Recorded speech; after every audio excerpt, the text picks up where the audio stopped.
Sejarah Kerajaan Perlak. Asal-muasal Kerajaan Perlak dan syiar Islam. Nama Perlak berasal dari kata Peureulak yang merupakan wilayah di Aceh Timur yang kaya akan jenis kayu Kaye Peureulak. Kayu Peureulak atau kayu perlak. Popularitas kayu perlak membuat banyak pendatang mengunjungi wilayah tersebut, sehingga disebutlah sebagai negeri perlak. Awal mula Kesultanan Peureulak sendiri adalah penerus dari kerajaan yang sudah ada sebelumnya, jauh sebelum Islam masuk. Diceritakan, pada zaman dahulu sebanyak 100 orang dari Arab mendatangi negeri Perlak. Rombongan tersebut dipimpin seorang khalifah yang bertujuan berdagang sekaligus menyebarkan ajaran agama Islam. Kemudian, salah satu cara penyebaran ajaran Islam di negeri Perlak adalah lewat perkawinan. Ali bin Muhammad bin Ja'far Shadiq, yang merupakan salah satu rombongan menikah dengan Mahdum Tansyuri.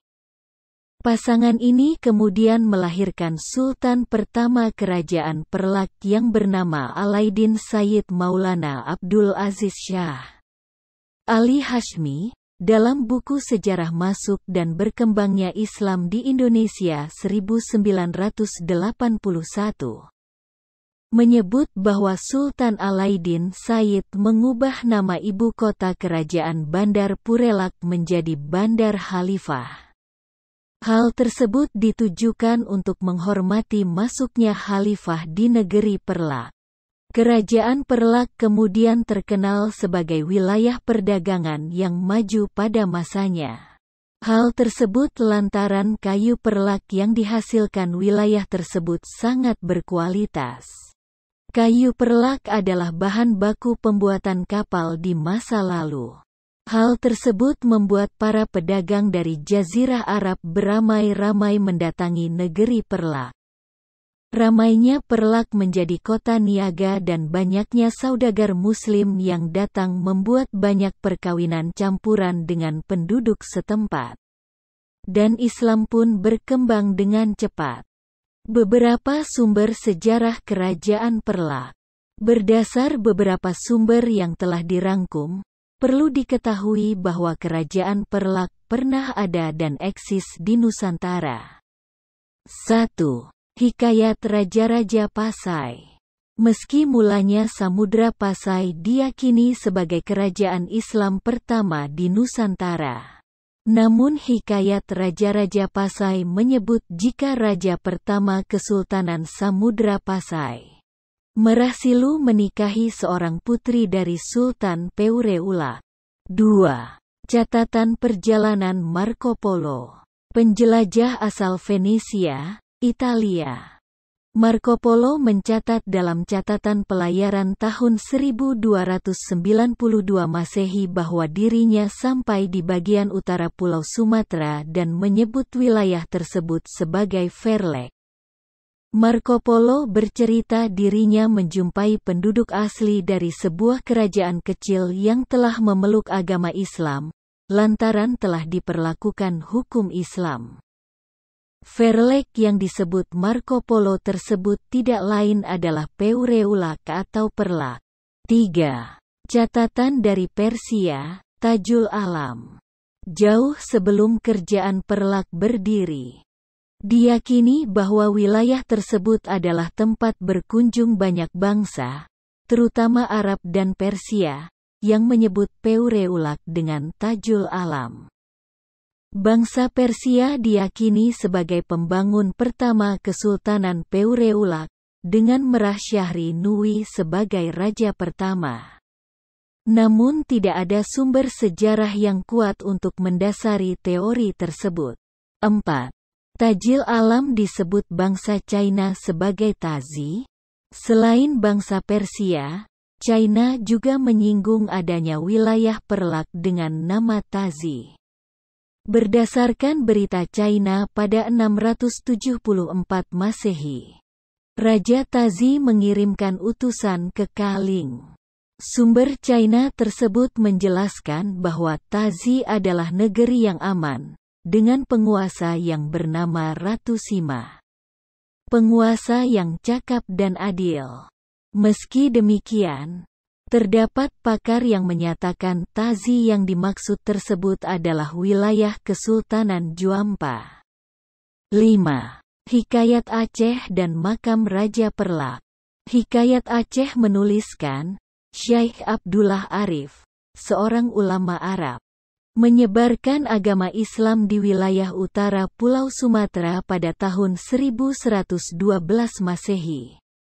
Hikayat tersebut menuliskan Kesultanan Peureulak memiliki sultan pertama bernama Alauddin Syah, yang memerintah pada tahun 1161 hingga 1186 Masehi. Keterangan ini membuat perbedaan dengan sumber sebelumnya, yang menyebut Kerajaan Perlak berdiri pada tahun 840 Masehi. Sementara itu, terdapat tempat yang dipercaya sebagai makam Sultan pertama, Alaiddin Sayyid Maulana Abdul Aziz Syah, yang berada di pesantren di Peureulak, Aceh Timur. Selain sumber-sumber sejarah tentang keberadaan Kerajaan Perlak di atas, terdapat pula koin atau mata uang Kerajaan Perlak dan stempel Kerajaan Perlak yang diyakini menjadi bukti kuat eksistensinya di masa lampau. Perkembangan masuknya Islam ke Indonesia konon dibawa oleh pendatang asal Gujarat, India sehingga memunculkan kerajaan-kerajaan Islam. Dalam sejarahnya, Kerajaan Samudera Pasai dikenal sebagai salah satu kerajaan Islam tertua di Indonesia. Namun ternyata jauh sebelum itu, Kerajaan Perlak disebut sebagai kerajaan Islam tertua di Nusantara atau Indonesia. Bukti sejarah adanya masyarakat dan kerajaan Islam pertama di Indonesia dilaporkan oleh Marco Polo dari Venesia yang singgah di Kerajaan Perlak dalam perjalanan pulang ke Italia tahun 1292. Kerajaan ini diperkirakan berdiri pada 1 Muharram 225 Hijriah atau 840 Masehi, dan terletak di wilayah Peureulak, Aceh Timur. Raja Perlak pertama adalah Sayyid Abdul Aziz yang bergeral Sultan Alauddin Sayyid Maulana Abdul Aziz Shah. Pada masa pemerintahannya, Perlak merupakan pusat kebudayaan Islam di Indonesia. Dengan berdirinya Kerajaan Perlak, maka semakin banyak orang Arab dari kalangan Syiah ataupun Sunni yang datang untuk berdagang. Kedua aliran ini bahkan terus menyebarkan pengaruhnya hingga timbul perlawanan terbuka pada masa pemerintahan Sultan Sayyid Maulana Ali Mughayat Syah tahun 915 hingga 818 Masehi. Peperangan antara dua aliran, yakni Syiah dan Sunni terus berlangsung hingga akhirnya dapat diredam setelah dibuat perjanjian damai yang disebut dengan Perjanjian Alueme. Perjanjian tersebut mengatur pembagian Kerajaan Perlak menjadi dua, yakni Perlak Baroh Syiah, yang berpusat di Bandar Khalifah dengan wilayah di pesisir. Sedangkan untuk aliran Sunni yaitu Perlak Tunong dengan wilayah di pedalaman. Kendati demikian, Islam Syiah tidak berkembang karena Perlak Baroh dihancurkan oleh Kerajaan Sriwijaya. Kondisi inilah yang membangkitkan semangat bersatunya kembali kepemimpinan dalam Kesultanan Perlak. Sultan Mahdum Alaiddin Malik Ibrahim Syah Johan akhirnya ditetapkan sebagai Sultan ke-8 yang berdaulat dan melanjutkan perjuangan melawan Sriwijaya hingga tahun 1006. Kerajaan Perlak terkenal sebagai penghasil kayu perlak, kayu berkualitas tinggi untuk bahan pembuatan kapal. Hasil alamnya ini yang menarik para pedagang dari Gujarat, Arab, dan India untuk datang hingga membuat kerajaan berkembang menjadi bandar niaga yang maju. Kondisi ini juga mendorong perkawinan antara para saudagar Muslim dengan penduduk setempat, yang akhirnya membuat kerajaan atau Kesultanan Perlak menjadi pusat penyebaran Islam di Nusantara. Kerajaan kemudian mencapai puncak kejayaannya pada masa pemerintahan Sulyan Mahdum Alaidin Malik Muhammad Amin II tahun 1230 hingga 1267 Masehi, di mana di bawah kekuasaannya kerajaan mengalami kemajuan sangat pesat khususnya di bidang pendidikan Islam dan perluasan dakwah. Namun, kemunduran dari kerajaan atau Kesultanan Perlak ini ketika Sultan Mahdum Alaidin Malik Muhammad Amin Shah II Johan berdaulat, memerintah tahun 1230 hingga 1267. Menjalankan politik persahabatan dengan menikahkan dua orang putrinya dengan penguasa negeri tetangga Perulak. Adapun Putri Ratna Kamala dikawinkan dengan Raja Kerajaan Malaka yaitu Sultan Muhammad Shah. Sedangkan Putri Ganggang dikawinkan dengan Raja Kerajaan Samudera Pasai yaitu Al-Malik Al-Saleh. Setelah itu, Sultan ke-18, Sultan Mahdum Alaidin Malik Abdul Aziz Johan yang merupakan Sultan Kerajaan atau Kesultanan Perlak berdaulat, memerintah tahun 1267 hingga 1292. Ketika ia meninggal, Perlak disatukan dengan Kerajaan Samudera Pasai di bawah pemerintahan Sultan Samudera Pasai, Sultan Muhammad Malik Al-Zahir, putra Al-Malik Al-Saleh. Pergolakan Syiah dan Sunni di Kerajaan Perlak. Sultan pertama Perlak adalah Sultan Alaidin Syed Maulana Abdul Aziz Shah, yang beraliran Syiah dan merupakan keturunan Arab dengan perempuan setempat, yang mendirikan Kesultanan Perlak pada 1 Muharram 225 Hijriah atau 840 Masehi.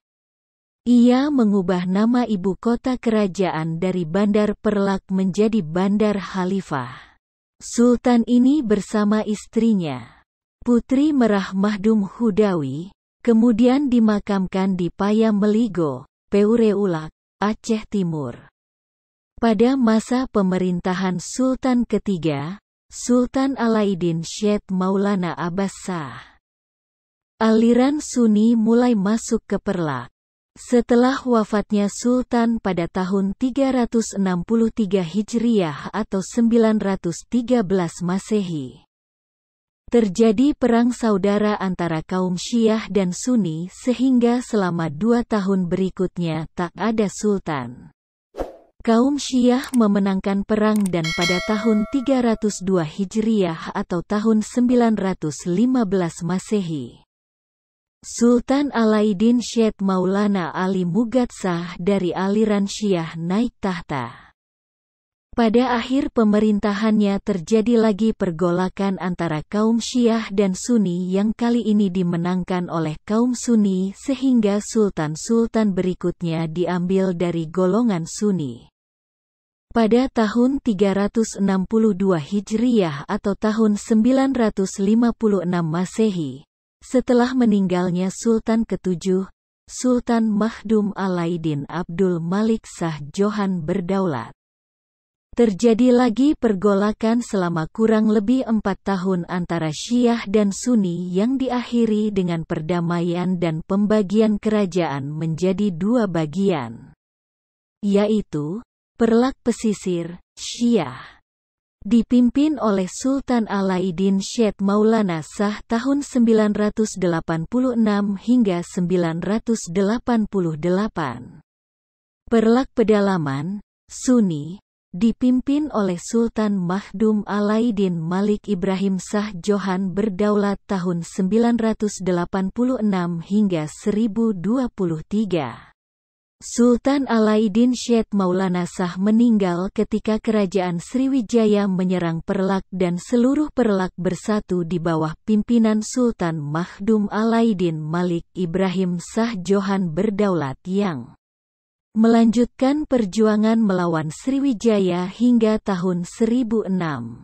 Sultan ke-17 Perlak, Sultan Mahdum Alaiddin Malik Muhammad Amin Shah II Johan berdaulat atau memerintah pada tahun 1230 hingga 1267. Menjalankan politik persahabatan dengan menikahkan dua putrinya dengan penguasa negeri tetangga Peureula. Putri Ratna Kamala dikawinkan dengan Raja Kerajaan Malaka, Sultan Muhammad Shah atau Parameswara. Putri Ganggang dikawinkan dengan Raja Kerajaan Samudera Pasai, Al-Malik Al-Saleh. Sultan terakhir Perlak adalah Sultan ke-18. Sultan Mahdum Alaiddin Malik Abdul Aziz Johan berdaulat atau yang memerintah pada tahun 1267 hingga 1292. Setelah ia wafat, Perlak disatukan dengan Kerajaan Samudera Pasai di bawah pemerintahan Sultan Samudera Pasai, Sultan Muhammad Malik Al-Zahir, putra Al-Malik Al-Saleh. Penggabungan yang dilakukan Sultan Samudera Pasai itu menandai berakhirnya Kesultanan pertama di Nusantara. Daftar Sultan yang pernah berkuasa di Kesultanan Perlak. 1. Sultan Alaiddin Syed Maulana Abdul Aziz Shah, tahun 840 hingga 864. 2. Sultan Alaiddin Syed Maulana Abdul Rahim Shah, tahun 864 hingga 888. 3. Sultan Alaiddin Syed Maulana Abbas Shah, tahun 888 hingga 913. 4. Sultan Alaiddin Syed Maulana Ali Mughad Shah, tahun 915 hingga 918. 5. Sultan Mahdum Alaiddin Malik Abdul Qadir Shah Johan, berdaulat tahun 928 hingga 932. 6. Sultan Mahdum Alaiddin Malik Muhammad Amin Shah Johan, berdaulat tahun 932 hingga 956. 7. Sultan Mahdum Alaiddin Abdul Malik Shah Johan, berdaulat tahun 956 hingga 983. 8. Sultan Mahdum Alaiddin Malik Ibrahim Shah Johan, berdaulat tahun 986 hingga 1023. 9. Sultan Mahdum Alaiddin Malik Mahmud Shah Johan, berdaulat tahun 1023 hingga 1059. 10. Sultan Mahdum Alaiddin Malik Mansur Shah Johan, berdaulat tahun 1059 hingga 1078. 11. Sultan Mahdum Alaiddin Malik Abdullah Shah Johan, berdaulat tahun 1078 hingga 1109. 12. Sultan Mahdum Alaiddin Malik Ahmad Shah Johan, berdaulat tahun 1109 hingga 1135. 13. Sultan Mahdum Alaiddin Malik Mahmud Shah Johan, berdaulat tahun 1135 hingga 1160. 14. Sultan Mahdum Alaiddin Malik Usman Shah Johan, berdaulat tahun 1160 hingga 1173. 15. Sultan Mahdum Alaiddin Malik Muhammad Shah Johan, berdaulat tahun 1173 hingga 1200. 16. Sultan Mahdum Alaiddin Abdul Jalil Shah Johan berdaulat, tahun 1200 hingga 1230. 17. Sultan Mahdum Alaidin Malik Muhammad Amin Shah II Johan, berdaulat tahun-tahun 1230 sampai tahun 1267. 18. Sultan Mahdum Alaidin Malik Abdul Aziz Johan, berdaulat tahun 1267 hingga 1292. Sultan-sultan tersebut dibagi dalam dua dinasti, yaitu dinasti Syed Maulana Abdul Aziz Shah dan dinasti Johan Berdaulat, yang merupakan keturunan dari Merah Perlak asli atau Syahir Nui.